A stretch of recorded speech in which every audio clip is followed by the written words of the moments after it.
There's no way President Trump would accept that deal. He's called Meghan Markle nasty. Have you ever watched a public image unravel in real time?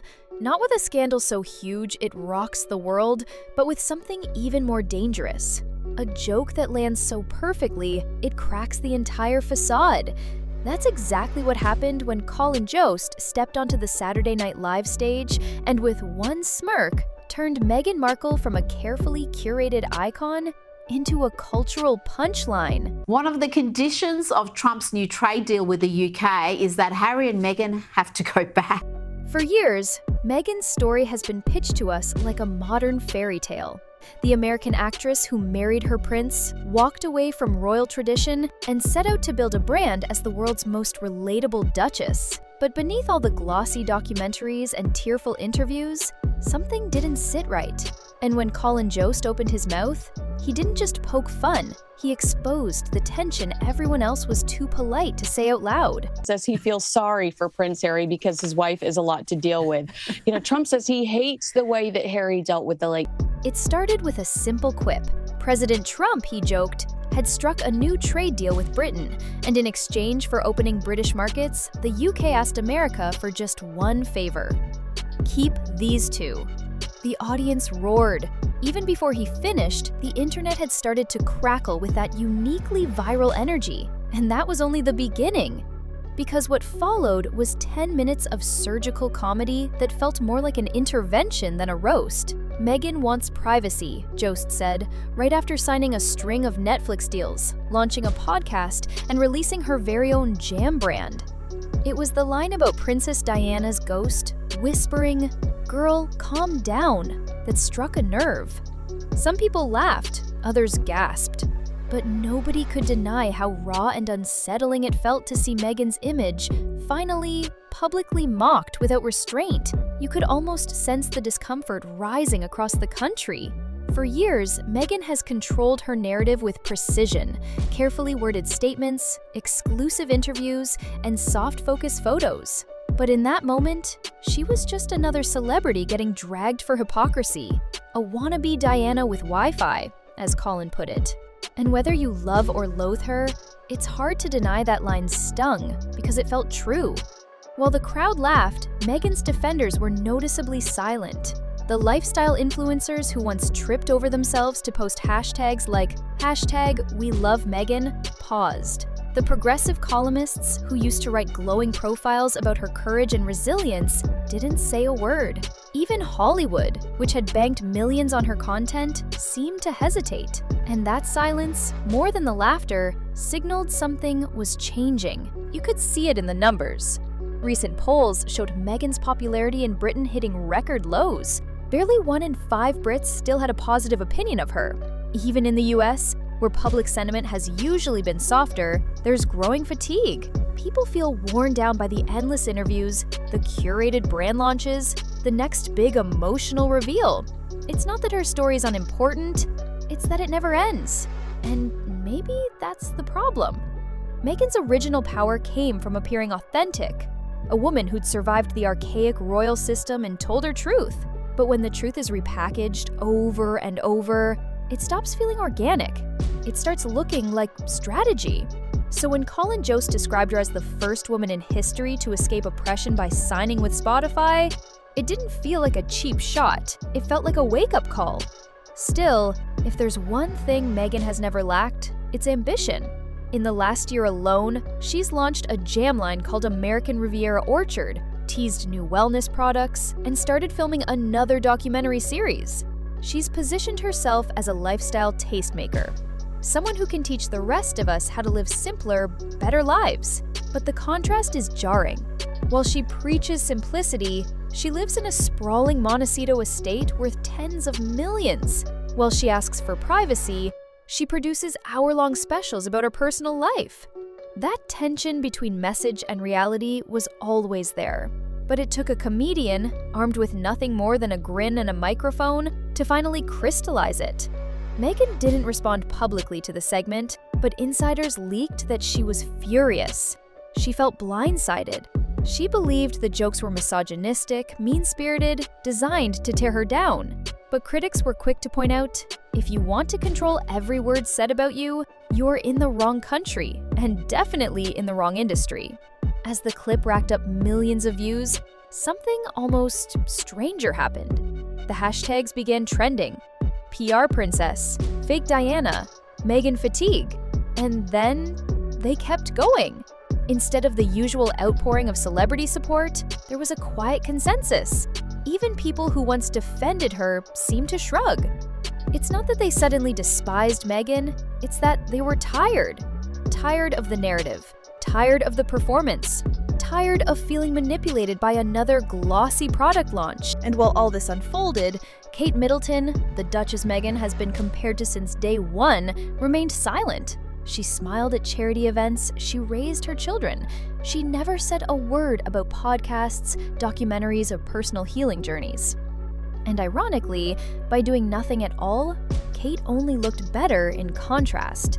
The more Meghan spoke, the more the public gravitated toward the woman who said nothing. That contrast became its own storyline. Meghan has tried to create a version of modern royalty that feels relatable, but the harder she pushes, the more people suspect it's all an elaborate act. And when you combine that suspicion with public exhaustion, you get a moment like this, where even late-night comedy isn't afraid to take the gloves off.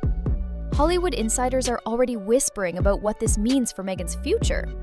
A streaming consultant told Variety that when mainstream comedy starts parodying a public figure and the jokes actually land, that's when the brand is in real trouble. It's the kind of cultural turning point you can't spin or rebrand away. If people stop believing you're genuine, all the Netflix specials in the world won't bring them back. Maybe that's why this one segment felt bigger than any tabloid headline. For once, the public wasn't being asked to choose sides. Nobody was fighting over palace intrigue or debating protocol. They were simply laughing. And in that laughter, there was something close to relief, like everyone finally had permission to admit what they'd been thinking all along. And maybe in the end, that's the real lesson. You can spend millions curating a brand. You can film every angle of your life, repackage every struggle into a new special, and launch as many lifestyle products as you want. But you can't stop people from seeing the contradiction. And when that happens, when the curtain drops, it doesn't matter how many carefully crafted narratives you've built. The audience knows the difference between authenticity and performance. Colin Jost's monologue didn't ruin Meghan's image, it revealed the cracks that were already there. It showed that behind the polished Instagram grids and strategic interviews was a story that had stopped feeling real. And in the end, it proved one thing beyond any doubt. Sometimes, all it takes is a single joke to end the fairy tale. So, maybe the question isn't whether Meghan can rebuild her image. Maybe the real question is whether she'll ever be able to convince the world she was genuine in the first place. And in an age when every story gets repackaged until it loses its meaning, that's the one thing no amount of branding can buy back. But even as the headlines started piling up, Meghan's team tried to keep the show going. New interviews were teased, lifestyle collaborations were quietly announced, and there were whispers of yet another docuseries. This time, promising to be the most intimate look yet at her life beyond the palace. But if the reaction to her earlier projects was any clue, the public wasn't exactly waiting with bated breath. The fatigue had become impossible to ignore. It's almost ironic. Meghan left the royal family because she felt trapped in an outdated system. And in many ways, she was right. Tradition can be suffocating.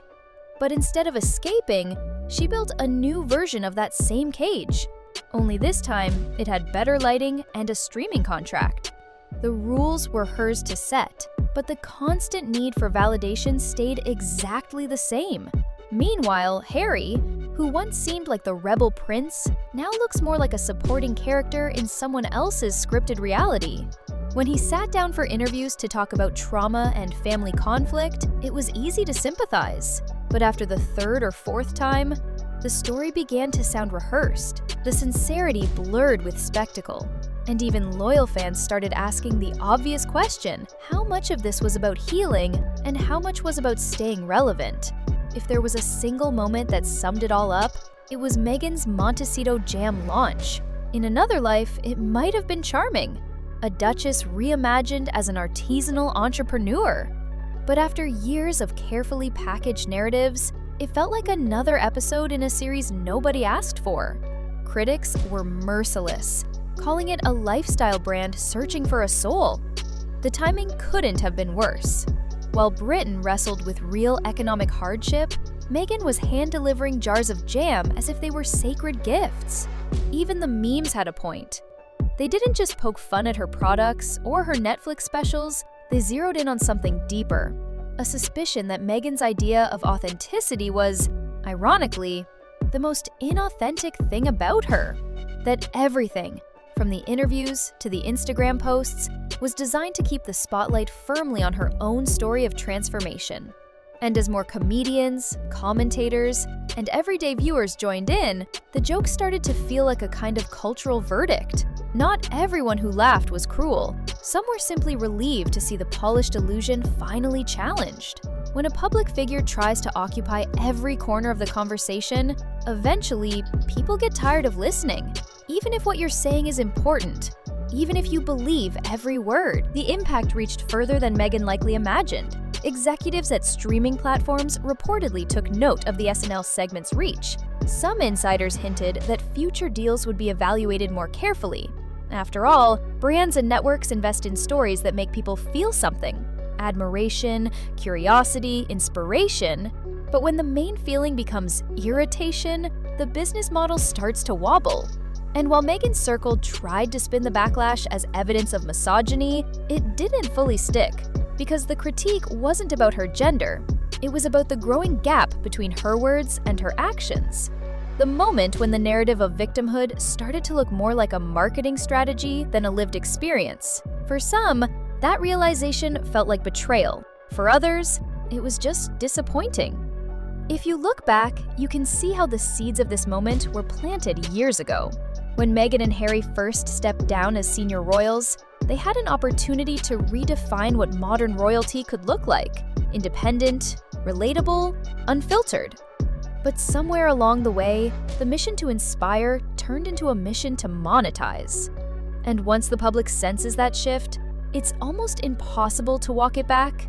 Maybe that's why the SNL jokes landed with such force. They weren't just petty swipes, they were the culmination of years of public skepticism finally given permission to speak out loud. And whether Meghan likes it or not, the laughter that night wasn't only about her, it was about all of us growing weary of a story that never seemed to end.